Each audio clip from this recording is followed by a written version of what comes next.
Welcome to my YouTube channel HR educational hub मरমৰ ছাত্ৰ ছাত্ৰীসকল আজি আমি আলোচনা কৰিম নৱম শ্ৰেণী অৰ্থাৎ ক্লাস 9ৰ সায়েন্সৰ যেটো প্ৰথম চেপ্টাৰ আছে আমাৰ চাৰিকাষৰ বস্তুবোৰ এটোৰ যেটো অনুশীলনী আছে অনুশীলনীৰ গুটেকেটা কোৱেশ্চন আমি মানে 100% কোৱেশ্চন আজি আমি আলোচনা কৰিম আৰু তোমালোকে ভিডিওটো শেষলৈ চাই থাকা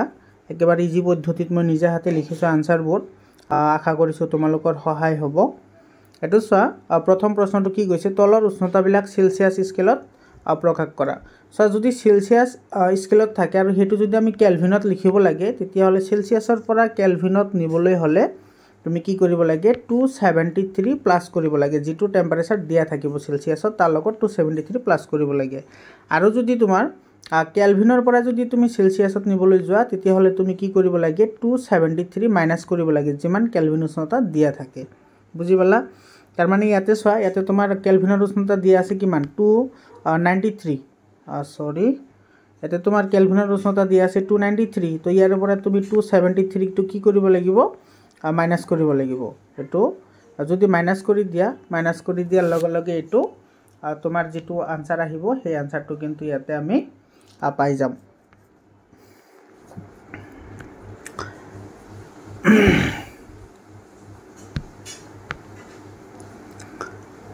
ঠিক তেনেদৰে তোমাৰ বি নম্বৰটো চা ইয়াতে আছে তোমাৰ 470 ইয়াৰ পৰা তুমি 273 মাইনাস কৰি দিলে যেটো आंसर আহিব হেতু आंसर মানে 197 আহিব এটো হৈছে आंसर ইয়াৰ পিছত চা এটো কি কৈছে 2 নম্বৰ প্ৰশ্ন তলৰ উষ্ণতাবিলাক কেলভিনত প্ৰকাশ কৰা এটো আমাৰ সেলসিয়াসত দিয়া আছে মই অলপ আগতে কৈছো যদি সেলসিয়াসত দিয়া থাকে সেলসিয়াসৰ পৰা তুমি কেলভিনত আনিবলৈ হলে তুমি 273 টো কি কৰিব লাগিব প্লাস কৰিব লাগিব তো এটা 25 ৰ লগত তুমি 273 প্লাস কৰা 298 আহিব এটো হৈছে आंसर আৰু 373 টু সেলসিয়াসত দিয়া আছে ইয়াৰ লগত 273 প্লাস কৰিলে আহিব 646 কেলভিন এটো হৈছে आंसर 3 নম্বৰ প্ৰশ্নটোত কি কৈছে সো এটা কৈছে কাৰণ দৰ্শোৱা কিহৰ কাৰণে হৈছে এটা আমি লিখিব লাগে এই নম্বৰত কৈছে খোলা ঠাইত নেপথেলিন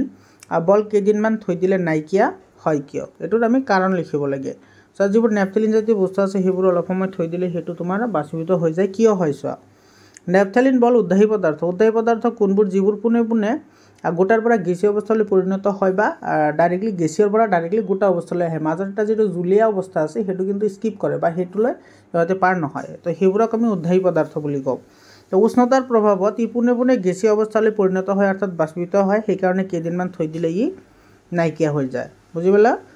3 বি নম্বৰ প্ৰশ্নটো হৈছে দূৰৰ পৰা আঁতৰৰ গণ পোৱা যায় কিয় পোৱা যায় ইয়াৰ আগতে আমি এটা কোৱেশ্চন আলোচনা কৰিছিলো যে যিবোৰ ভাজা বস্তু আছে বা ভাজা তোমাৰ তৰকাৰী বা যিকোনো বস্তু আছে ভাজা মাছ আছে হেবোৰৰ গন্ধ আমি দূৰৰ পৰা পাও কিন্তু ঠাণ্ডা বস্তুৰ গন্ধ আমি ওচৰৰ পৰা পাও হেতু আৰু এটোৰ মোটামুটিভাৱে একে হয় आंसर সো ইয়াতে आंसर কেনেকৈ লিখিবা আঁতৰৰ কণিকাবোৰ বাহিৰ কণিকাবোৰৰ লগত ক্ষিপ্ৰভাৱে বেপন হয় আৰু বেপনটো জানাই দুটা বেলেগ বেলেগ গেছৰ যদি কণিকাবোৰ পৰস্পৰ মিহলি হয় তাকে বেপন বুলি কোৱা হয় খৰতীয়াকৈ চাৰিওফালে বিয়পি পৰে আৰু সেই দূৰৰ পৰা আঁতৰৰ গন্ধ পোৱা যায়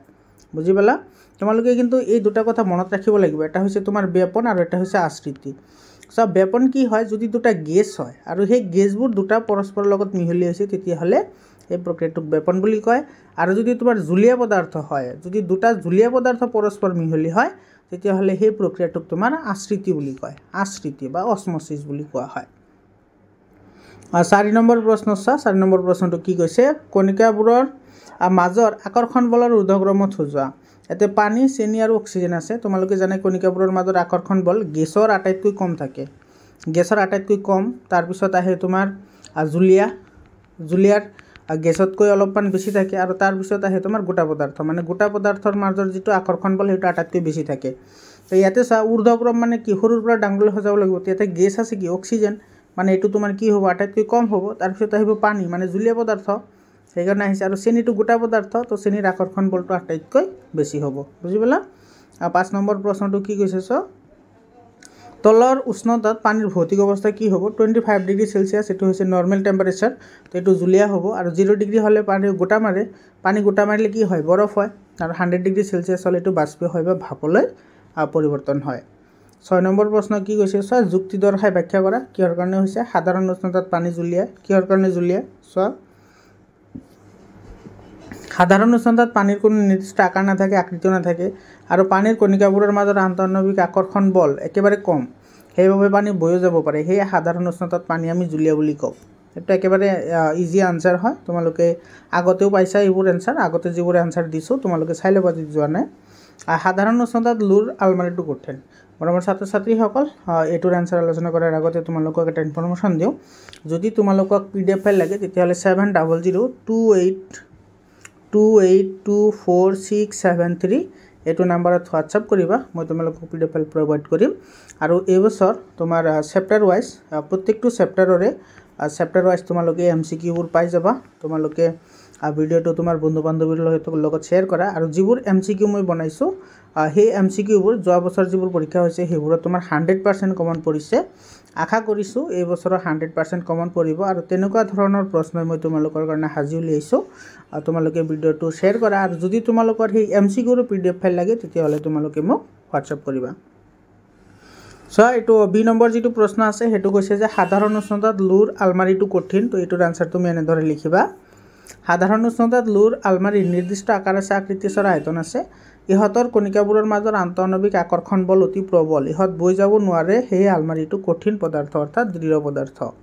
বুজি পালা 7 নম্বৰ কোশ্চন চা এনেকুৱা 7 8 9 এই তিনিটা কোশ্চন বহুত ইম্পৰ্টেন্ট হয় এইবোৰ কোশ্চন কিন্তু তোমালোকৰ পৰীক্ষাত আহিবনে ধৰণৰ কোশ্চন 273 উষ্ণতাত থকা বৰফে একে উষ্ণতাত থকা পানীতকৈ বেছি ঠাণ্ডা কৰে কিয় মানে তোমাৰ ইফালে আছে বৰফ ইফালে আছে পানী আৰু দুইটা টেম্পাৰেচাৰ সেম 273 কিন্তু তোমাৰ যেটো বৰফ আছে সেই বৰফে তোমাৰ ঠাণ্ডা বেছি লাগে বৰফত ঠাণ্ডা বেছি লাগে কিন্তু আৰু পানী যেটো আছে তোমাৰ পানীত ঠাণ্ডা কম লাগে কিয় লাগে হেতুৰ কাৰণ লিখিব লাগে কাৰণটো তুমি এনেদৰে লিখিবা একে উষ্ণতাত 273 থকা বৰফৰ তুলনাত পানীত তাপ শক্তি বেছি থাকে বা লিন তাপ বেছি থাকে বৰফৰ কণিকাবোৰত ঠাণ্ডাৰ পৰিমাণ বেছি থাকে আৰু ইয়াতে তোমাৰ যেটো তাপ আছে উষ্ণতা বেছি থাকে ইয়াতে ঠাণ্ডা বেছি থাকে কাৰণ তোমাৰ লিন তাপ বৰফ বিগলনৰ বাবে ব্যৱহৃত হয় মানে যিখিনি তোমাৰ তাপ থাকে বৰফৰ কণিকাবোৰত সেই তাপখিনি বৰফৰ যিবোৰ কণিকা আছে কণিকাবোৰৰ মাজৰ যেটা আকৰ্ষণ বল আছে সেই আকৰ্ষণ বলটো ভাঙাৰ কাৰণেহে ব্যৱহাৰ হয় কিন্তু ইয়াতে তো কণিকাবোৰৰ মাজত নাথাকে কেৱল আকৰ্ষণ বলৰ কাৰণেহে থাকে তো হেতু সেই কাৰণে তোমাৰ বৰফত বেছি ঠাণ্ডা থাকে তোমাৰ আৰু ঠাণ্ডা পানীৰ তুলনাত বুজি পালা এতে চোৱা তাপ বৰফ বিগলনৰ বাবে ব্যৱহাৰ হয় ফলত বৰফে বেছিকৈ ঠাণ্ডা কৰে 8 নম্বৰ প্ৰশ্নটো চোৱা কি কৈছে উতলা পানী আৰু পানীৰ ভাপ কোনটো বেছিকৈ পৰিব বহুত ইম্পৰ্টেন্ট হয় এটো 7 নম্বৰ আৰু 8 নম্বৰ মোস্ট ইম্পৰ্টেন্ট কোশ্চন হয় এনেকুৱা ধৰণৰ কোশ্চন তোমালোকৰ পৰীক্ষাত আহিব পাৰে পানীৰ ভাপে বেছিকৈ পৰিব কাৰণ পানীৰ ভাপত বিগলনৰ লিন তাপ বেছি থাকে আৰু উতলা পানীৰ লিন তাপ পানী বাষ্পীভূত হোৱাত ব্যৱহৃত হয় ফলত ভাপৰ তুলনাত উতলা পানীত কম শক্তি থাকে আৰু হেয়ে ভাপে বেছিকৈ পৰিব বুজি পালা তাৰ মানে যেটো তোমাৰ বাষ্প থাকে বাষ্প আৰু ইফালে আছে উতলা পানী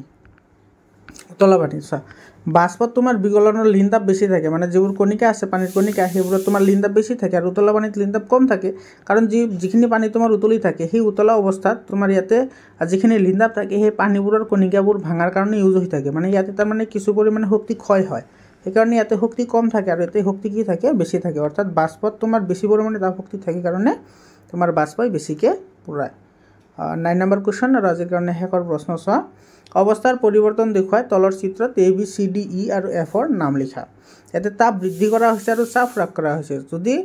তাপ বৃদ্ধি কৰা হয় তাপ বৃদ্ধি কৰিলে তোমাৰ গোটা বস্তুবোৰ গেছীয় অৱস্থালৈ গলে হেতু কি বুলি কয় ঊৰ্ধ্বপাতন হেতু চোৱা গোটা পদাৰ্থ আছে এটো তাপ বৃদ্ধি কৰা হৈছে এটো গৈ কি হৈছে গেছ হৈছে তেতে যেটো ই আছে এটো কি হ'ব ঊৰ্ধ্বপাতন হ'ব বুজি পালা আৰু ইফালে গেছ আছে গেছৰ পৰা তোমাৰ পুনে পুনে ডাইৰেক্টলি কি হৈছে গোটা পদাৰ্থ হৈছে ইয়াতে যেটো এফ আছে হেতু হ'ব তোমাৰ ঘনীভৱন বা এটো তোমাৰ ঊৰ্ধ্বপাতন বুলি কয় এটো এটো ঘনীভৱন বুলি কয় তাৰ পিছত আছে তোমাৰ সেটো গেছৰ পৰা তোমাৰ এটো যেটো বি আছে জুলিয়াৰ পৰা কি হৈছে গেছ হৈছে জুলিয়াৰ পৰা যদি গেছ হয় তেতিয়াহলে ইয়াতে তুমি কি কৰিব লাগিব তাপ দিব লাগিব আৰু ইফালে গেছৰ পৰা কি হৈছে জুলিয়া হৈছে মানে ইয়াতে তুমি তাপ কমাব লাগিব অৰ্থাৎ তুমি প্ৰেসাৰ কৰিব লাগিব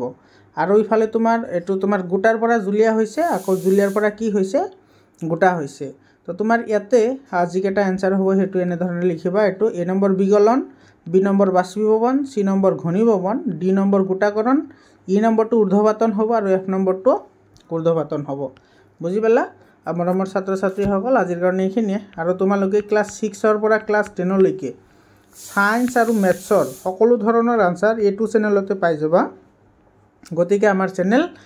HR এডুকেশনাল হাবটো সাবস্ক্ৰাইব কৰা ধন্যবাদ।